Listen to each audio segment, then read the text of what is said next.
Kyle Busch, the legendary two-time NASCAR Cup Series champion whose relentless driving style redefined modern motorsports, has tragically passed away at the age of 41, transforming what should have been a weekend of high-octane celebration at Charlotte Motor Speedway into a dark, unfolding investigation.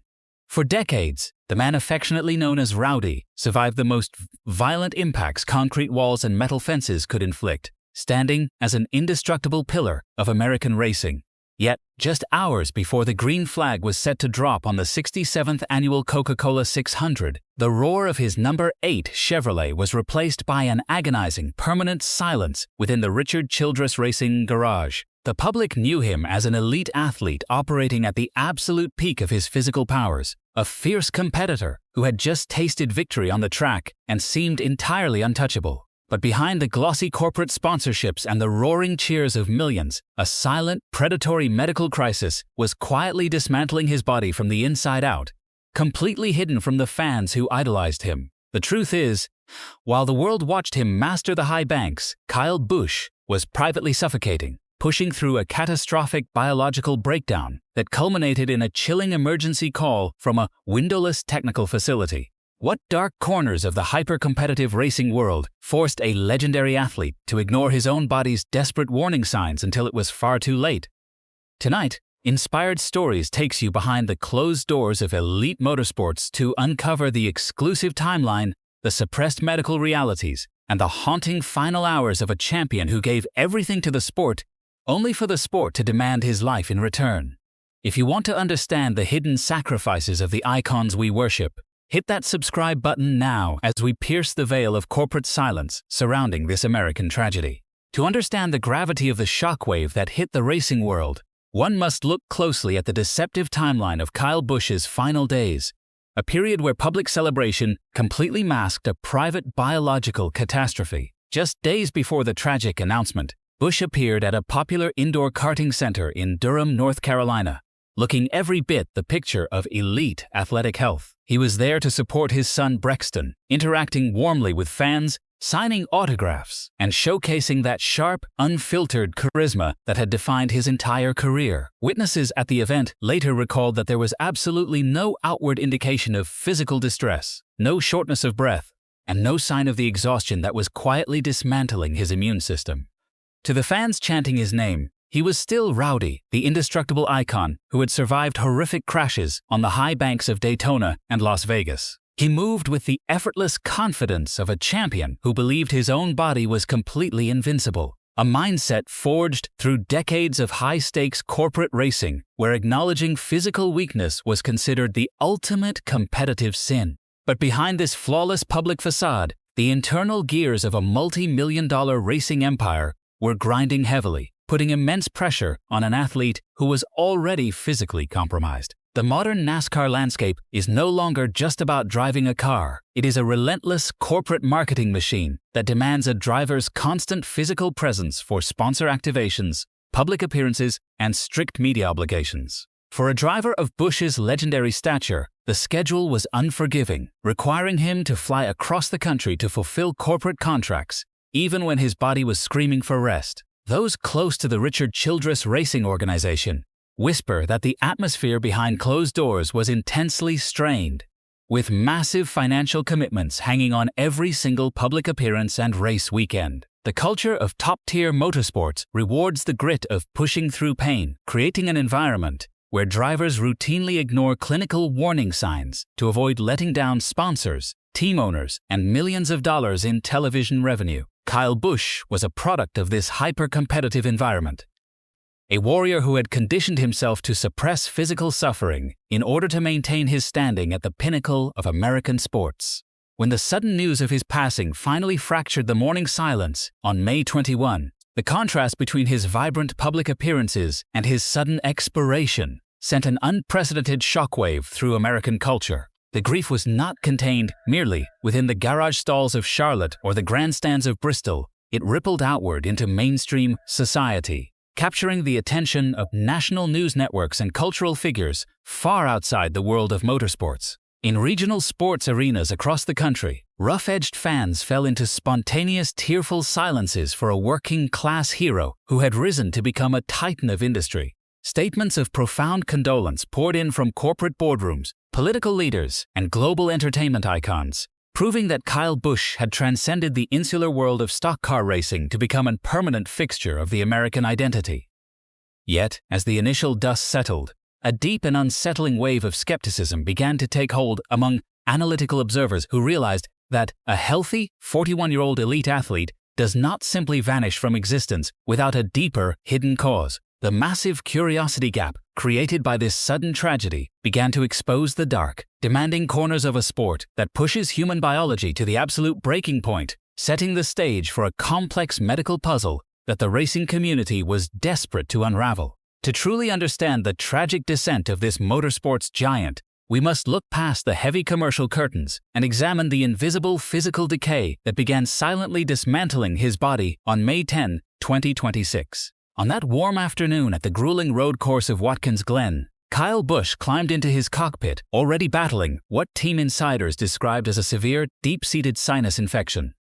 To an ordinary individual, an acute respiratory ailment means bed rest and clinical isolation, but to an elite racing driver, it is merely an inconvenience to be ignored. As the green flag dropped, Busch forced his compromised lungs into a state of extreme, prolonged physical trauma, subjected to sustained gravitational forces that reached up to 4 times the weight of his own body.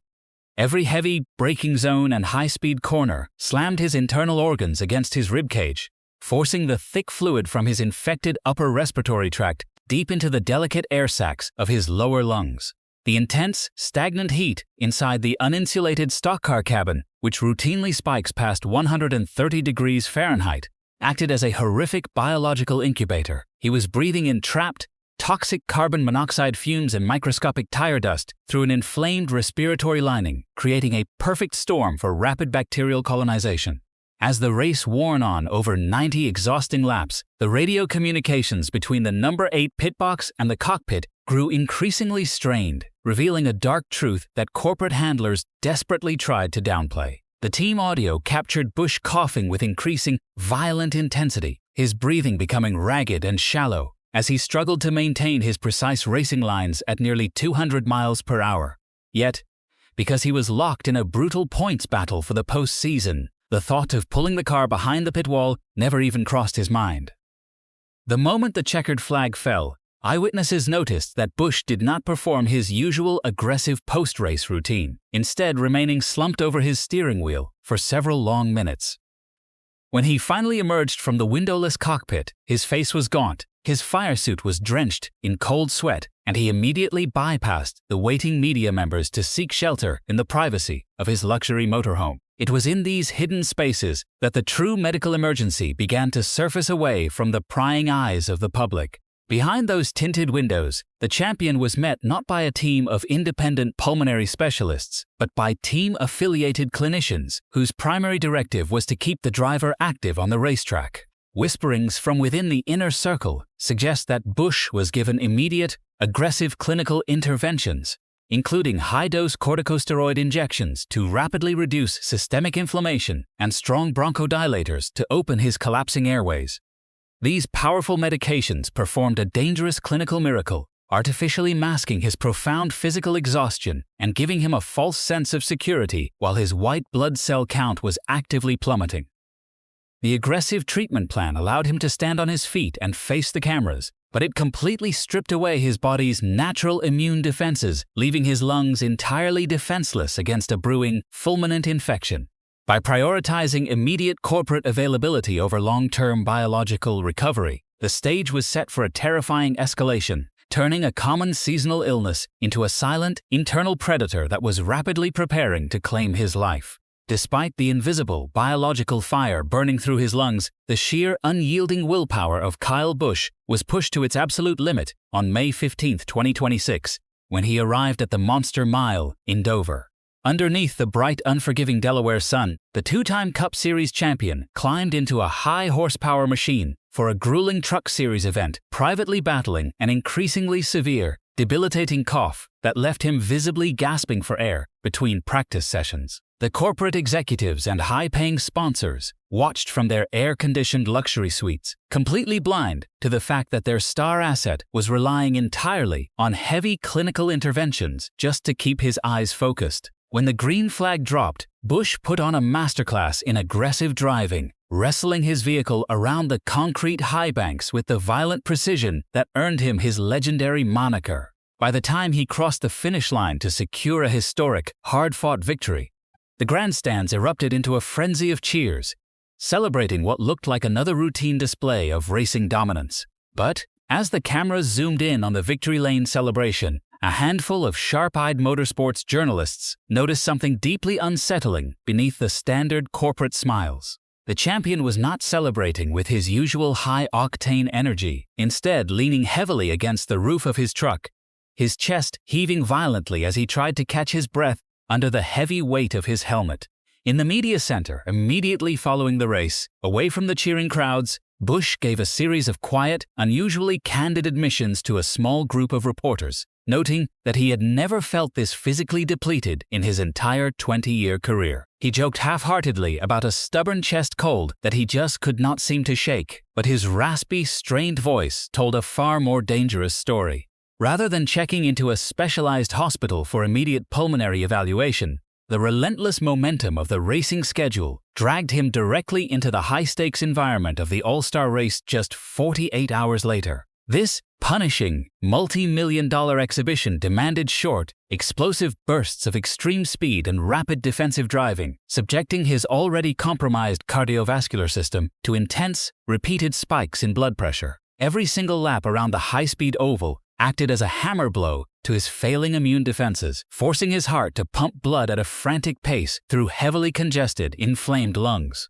By forcing his body to endure the immense physical toll of back-to-back competitive events while carrying a severe lower respiratory infection, Busch was effectively running his internal engine completely dry of oil. The temporary medical masks and chemical stimulants that had allowed him to achieve his final triumph were rapidly losing their effectiveness, leaving his system entirely vulnerable to a catastrophic collapse. The corporate machinery around him continued to hum smoothly, booking appearances and updating point standings, completely oblivious to the fact that their premier driver had just driven his final competitive miles. He had given his loyal fans one last legendary performance, a brilliant showcase of raw talent and stubborn grit that defined his entire legacy on the track.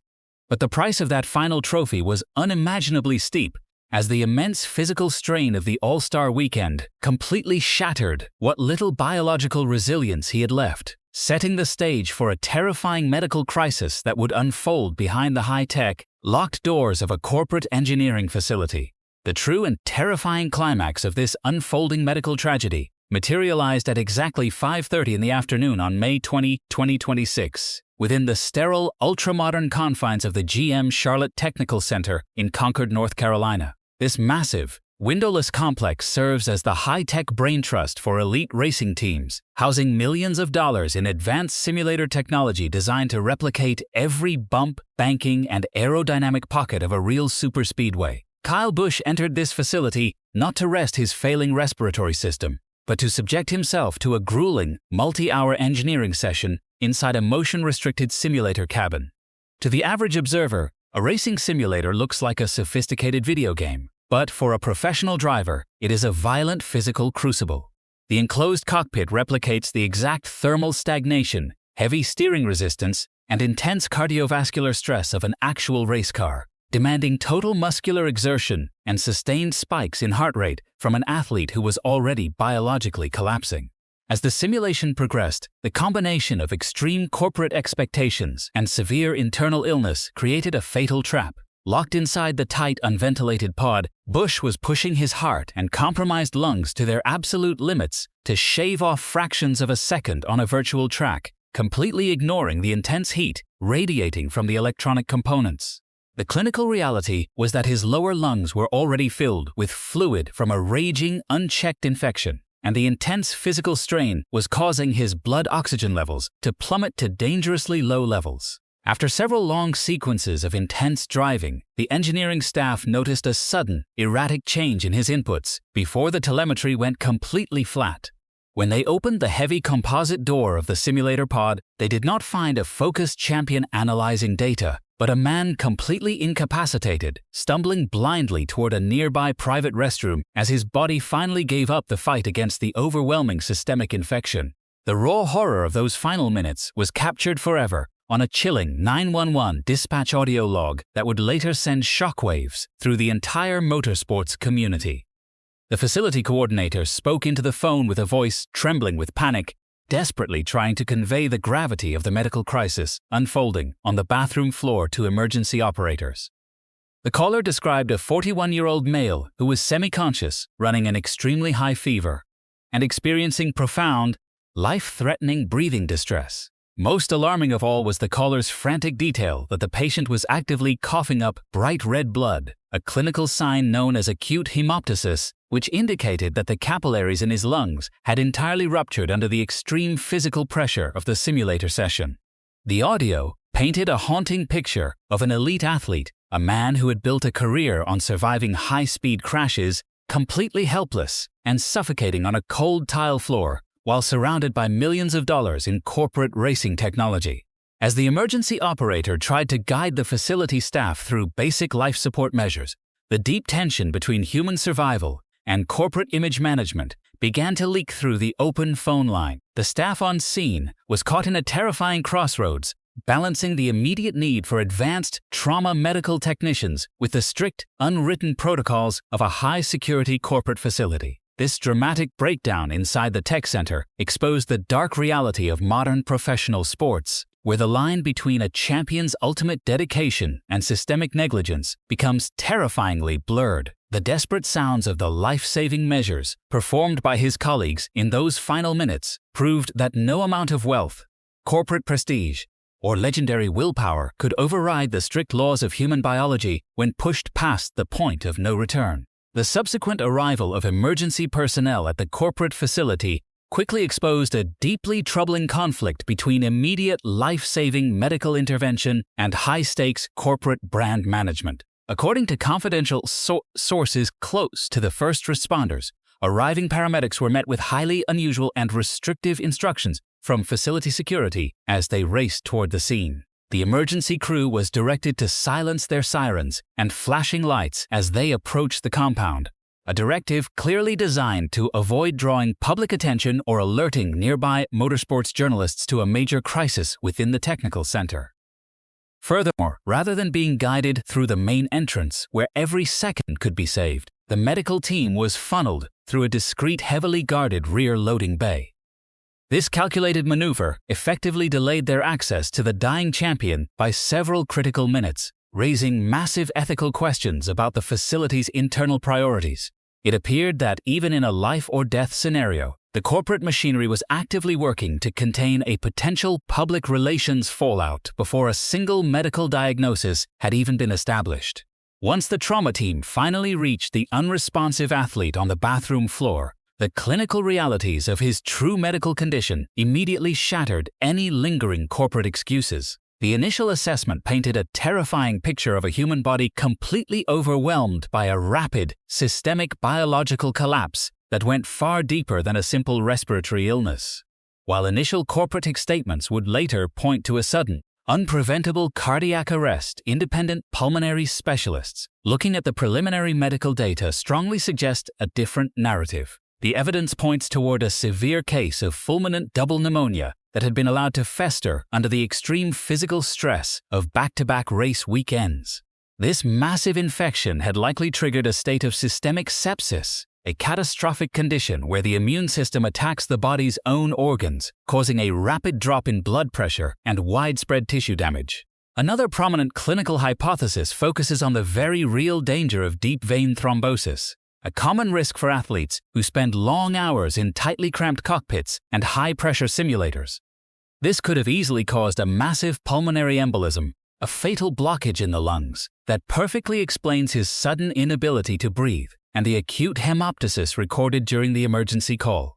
This devastating medical reality opens a dark corridor of legal and ethical questions regarding the intense pressure cooker of modern professional motorsports, Who among the team clinicians actually signed off on the medical clearances that allowed a visibly ill driver to climb into a blistering hot race car at Dover and a suffocating simulator cabin in Concord? In a sport where a driver's multi-million-dollar contract is tied directly to their active participation on the track, the line between a champion's ultimate dedication and systemic corporate negligence becomes terrifyingly blurred. The team-affiliated doctors, whose salaries are paid by the very organizations that benefit from keeping the car on the racetrack, face a severe conflict of interest when evaluating a star athlete's true physical fitness. Kyle Busch was a corporate warrior who would never willingly step away from his vehicle, meaning the medical staff was his final line of biological defense. By allowing him to push through a catastrophic lower respiratory infection for commercial continuity, the entire system failed its most legendary champion, trading his long-term survival for immediate point standings and sponsor satisfaction. The profound weight of this systemic failure crystallized in the stark, devastating realities that unfolded at the Charlotte Motor Speedway just hours after the announcement. When the garage doors finally rolled open for the 67th annual Coca-Cola 600, the vibrant energy of the grandstands was completely swallowed by a heavy, unyielding solemnity. On pit road, the famous number 8 Chevrolet stood completely stationary, surrounded by a crew that moved like ghosts, their faces hardened by a mixture of deep sorrow and quiet anger. Stepping into that vacant, high-pressure seat was young driver Austin Hill, a man tasked with the impossible burden of piloting a machine whose legendary commander had just been lost to the shadows. As Hill climbed into the cockpit, the television broadcast cameras cut to a wide shot of the grandstands, where tens of thousands of fans stood in absolute silence, holding up signs bearing the number 8 and wearing the famous Rowdy merchandise that had dominated the sport for over 2 decades. Broadcast legends struggled to maintain their composure on live television, their voices cracking as they attempted to summarize a career defined by beautiful ferocity and unmatched competitive fire. Yet, as the racing world struggled to find a way forward through the grief, the true heartbeat of Kyle Busch's legacy was found far away from the commercial noise of the speedway, preserved within the intimate sanctuary of his family. The ultimate tragedy of this corporate machine was not the loss of a prominent brand asset or a 2-time Cup Series champion, but the devastating destruction of a young family. Behind the closed doors of their North Carolina home, his wife Samantha was left to navigate a world completely shattered, forced to explain to their young children, Brexton and Lennox, that the larger-than-life warrior who always returned home from the high banks was never coming back. In a deeply moving and permanent tribute to his immense impact on the sport, racing executives announced the historic preservation of his iconic racing numbers for the next generation, ensuring that no other driver would ever replicate the specific, fierce identity he brought to the asphalt. Kyle Busch gave every single drop of his biological energy to the pursuit of speed, sacrificing his body on the altar of a sport that never stops running. As we close this dark investigative chapter, his story stands as a permanent, cautionary monument to the true human cost of modern glory, reminding us that behind every legendary icon is a fragile human being who deserves to be protected long before the final checkered flag drops.